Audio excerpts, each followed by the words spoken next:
యోగ వాసిష్ఠ కర్మయోగం మూడవ అధ్యాయం కర్మయోగం కదా. ఆ కర్మయోగంలో చక్కని శ్లోకం అనమాట ఇది.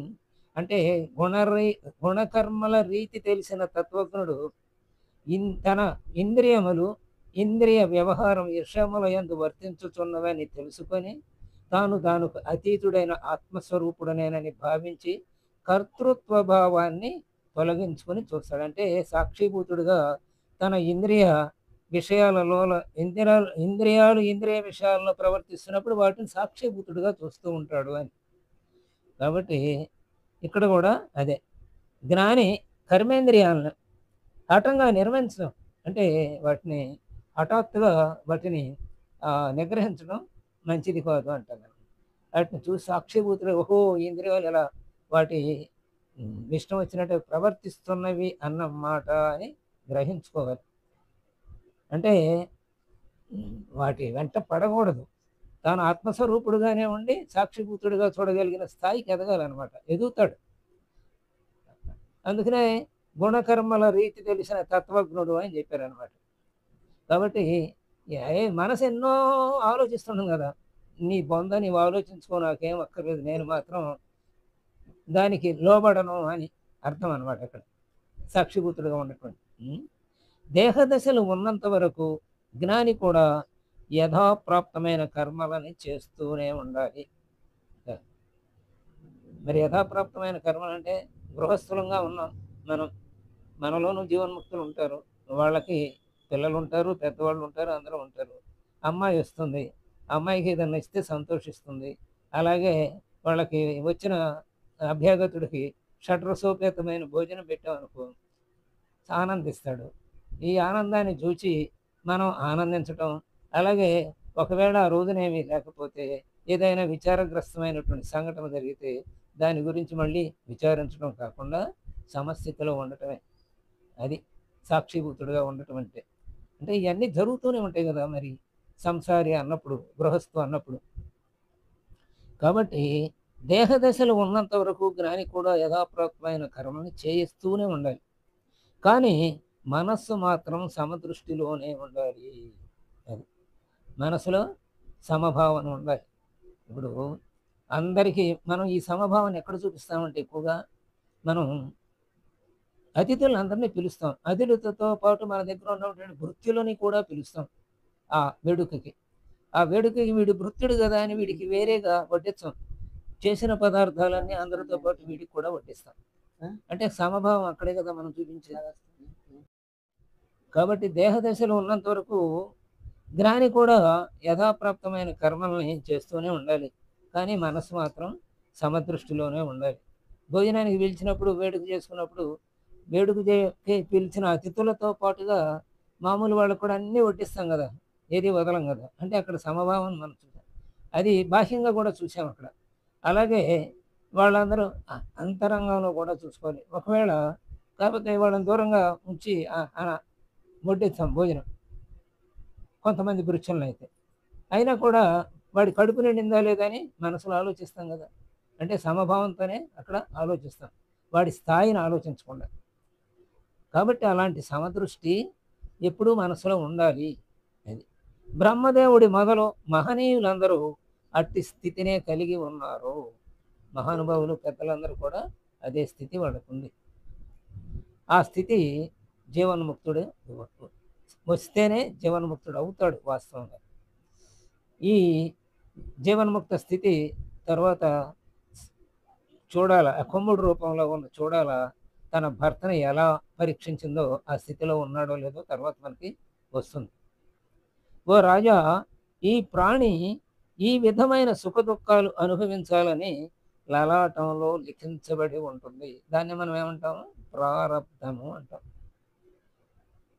అంటే మనం ఏదైనా ఊరు వెళ్తున్నాం, ఆ ఊరు వెళ్ళేటప్పుడు ఒక ప్రణాళిక వేసుకుంటాం, ఒక పద్ధతి ప్రకారం వెళ్ళటం, అక్కడ చేసే పనులు అన్నీ ఒక వ్యూహం ప్రకారంగా మనసులో కాగితం మీద రాసుకోకపోయినా మనసులో అనుకుని ఫలానా పెళ్ళికి వెళ్ళాలి, ఇన్ని గంటలకు తిరిగి రావాలి, ఆ సమయంలో ఏ బస్సు ఉందో ఏంటో లేకపోతే ఏముందో ఇవన్నీ చూసుకుంటాం కదా.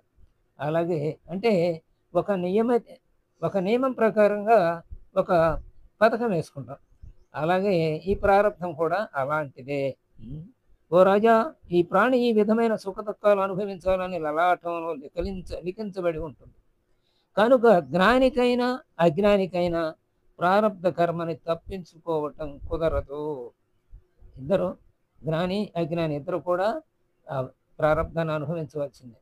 అయితే మహానుభావులైనటువంటి రమణ మహర్షి లాంటి వాళ్ళు తమ ప్రారబ్ధాన్ని అనుభవించేటప్పుడు అది ఈ జన్మతోటి అది పూర్తయిపోవాలని చెప్పి వాళ్ళకి జీవితంలో జరిగిన సంఘటనల్లో వాళ్ళు మనకి తెలియపరుస్తారు. ఏం ఆయనకి క్యాన్సర్ పుండో ఏదో వచ్చిందని, ఆ పుండులో ఒక పురుగు ఉందని, ఆ పురుగు బయటికి ఏదో పొరపాటునది విదిలించడంలో బయటికి వెళ్తే దాన్ని మళ్ళీ తీసుకుని ఆ పుండులోకి ఆయన వేసుకున్నారని, ఇలాంటి ఘట్టాలు మనం రమణ మహర్షి చరిత్రలో చదివాం. అంటే అదే మనమైతే డాక్టర్ దగ్గరికి పరిగెత్తి ఆ పుండును తొలగించడం అని ఆ బాధను భరించలేక మనం దాన్ని తొలగించడానికి చూసే బాధ ఉపశమనం కోసం ఎన్నో తంటాలు పడుతూ ఉంటాం కదా. అది కానీ మరి అలాంటి జ్ఞానులు ఏం చేస్తారంటే ఆ ప్రారంధాన్ని ఈ జన్మతోనే ముగించి మళ్ళీ జన్మంటూ లేకుండా చేసుకోవడానికి వాళ్ళు ప్రయత్నిస్తారు. అంటే దేహాతీత స్థితి వాళ్ళకు ఉంది కాబట్టి వాళ్ళు చేయగలరు. మనం దేహంతో ఈ ఫెవికాల్తో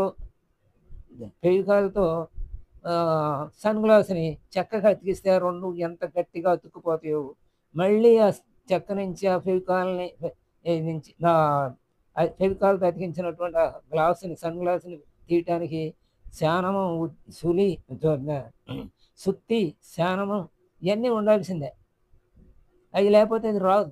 అంటే అంత ప్రయత్నం మనం చేస్తేనే కానీ మనం ఆ దేహాతీత స్థితికి వెళ్ళలేమన్నమాట. మరి రమణ మహర్షులు అంటూ ఎన్నో జన్మల పుణ్యకర్మల వలన ఎన్నో జన్మల సాధన వలన వాళ్ళు ఆ స్థితికి వచ్చారు. కాబట్టి ప్రారంభ కర్మను ఎవరైనా సరే అనుభవించాల్సిందే. ఆ ప్రారంభ అంటే ఆ స్థితికి రాగలిగితే ఇక వీడికి జన్మ లేదు అని మనం చూసే వాళ్ళకు కూడా అర్థమవుతుందన్నమాట.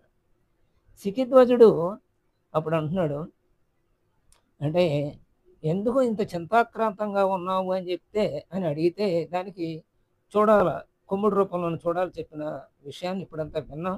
ఇప్పుడు అదంతా విన్న తర్వాత సికిధ్వజుడు అంటున్నాడు, నీవు చెప్పినట్లే అంతా నియతిని అనుసరించే నడుస్తూ ఉంటే మరి నీవు క్షోభని ఎందుకు పొందావు అని అడిగాడు. మరి సాక్షిభూతుడుగా ఉండాలి కదా. మరి అలాంటి సాక్షిభూతుడుగా ఉండవలసిన నీవు ముఖములో విచారం ఎందుకు వ్యక్తమైంది అని అడుగుతున్నాడు సికిధ్వజుడు. అప్పుడు చూడాలా కుమ్ముడు చెబుతున్నాడు, కుమ్ముడు రూపంలో చూడాలి చెప్తుంది అన్నమాట. ఓ రాజా, సావధాన చిత్తంతో విను. నేను నిన్ను వదిలి ఆకాశాన్ని దాటి స్వర్గాన్ని చేరాను. పిదప ఇంద్రుని సభలో ఉత్సవం ముగిసిన వెంటనే తండ్రి వద్ద సెలవు తీసుకొని ఇక్కడికి రావటం కోసం ఆకాశ మార్గంలో బయలుదేరాను. అప్పుడు మేఘాల మధ్య నుండి దుర్వాస మహర్షి వేగంగా ఎటో పోతూ కనపడ్డాడు. అప్పుడు ఆయనకి నమస్కరించి నా ప్రారబ్ధవశం చేత పరిహాసంగా ఇలా అన్నాను, ఓ ముని, నీలమేఘం అనే వస్త్రాన్ని ధరించిన అభిసారికలాగా నీవు కనపడుతున్నావు. అంటే నల్ల కరుమబ్బులు అలాంటి నీలమేఘాన్ని అనే వస్త్రాన్ని ధరించినటువంటి అభిసారికలాగా కనపడుతున్నావు. అంటే అలా ఆకర్షించే స్త్రీలాగా కనపడుతున్నావు దుర్వాస మహర్షి అన్నాడు. నా వాక్యాన్ని విన్న దుర్వాసుడు కోపించి నన్ను శపించాడు. ఈ విధంగా నన్ను ఎగతాళి చేసిన నీవు ప్రతి రాత్రి స్తన కేశాదులతోటి హావభావాదులతోటి కూడిన స్త్రీవు అవుదువు కాక అని ఆయన శపించాడు నన్ను. నేను ఆ మాటలను విని అర్థం చేసుకునే లోపలే ఆయన అంతర్ధానం అయ్యాడు. మళ్ళీ బ్రతిమాలుకొని శాప విమోచన కోసం కోరాలి అంటే అవకాశం లేకుండా అంతర్ధానం అయిపోయాడు అని చెప్తున్నాడు. ఓ సాధు, ఈ కారణం వల్ల నేను ఖేదంతో ఇక్కడకు వచ్చాను, విచారంగా అందుకుని వచ్చాను. ఓ రాజా, ఇక నుండి రాత్రుల్లో నేను స్త్రీగా అవుతాను. ఇక ఆ స్త్రీ రూపంలో నేను ఎట్లా గడపగలను? ఆ వేషంలో నా తండ్రి వద్దకి ఎలా పోగలను అంటూ చూడాల కుమ్ముడి రూపంలో చూడాలా చెప్తాను. అప్పుడు ఇదంతా కూడా రాముల వారికి వశిష్ఠుల వారు చెబుతూ వశిష్ఠుల వారు ఇంకా రాముల వారితో ఎలా అంటున్నారు, ఈ విధంగా చెప్పి కుంభ రూపంలోని చూడాల క్షణకాలం మౌనం వహించింది. తర్వాత మళ్ళీ ధైర్యం తెచ్చుకొని ఇట్లా అన్నది. కుంభుడు ఇట్లా అంటున్నాడనమాట. ఓ రాజా, అజ్ఞానిలాగా నేనెందుకు దుఃఖిస్తున్నాను? స్త్రీ రూపంలో ఉంటే నాకేమి హాని ఉంది? మరి చిత్తం సమస్థితిలో ఉంటే స్త్రీ రూపం అయితే ఉంది, పురుష రూపం అయితే ఉంది. అంటే మళ్ళీ విచారణ మొదలైందనమాట. ఆ ఆ విచారం నుంచి బయటపడాలి కదా! అప్పుడు వాస్తవాన్ని గుర్తించాలి కదా! అందుకని కుమ్ముడు ఇలా అంటున్నాడు. స్త్రీ రూపంలో ఉంటే నాకేమి హాని వస్తుంది? యథాప్రాప్తమైన కర్మని నాకంటే వేరైన దేహమే కదా అనుభవించేది. నేను కాదు కదా! అని కుంభుడు అన్నాడు రామ అంటూ వశిష్ఠుల వారు చెప్తున్నారు. తర్వాత సిక్కిధ్వజుడు అదంతా విన్న తర్వాత కుంభుడు చెప్పిన మాట విని, ఓ దేవపుత్ర, అది నిజమే. దేహానికి వచ్చిన దానితో ఆత్మకి ఏం సంబంధం ఉంది? ఏ సంబంధము లేదు.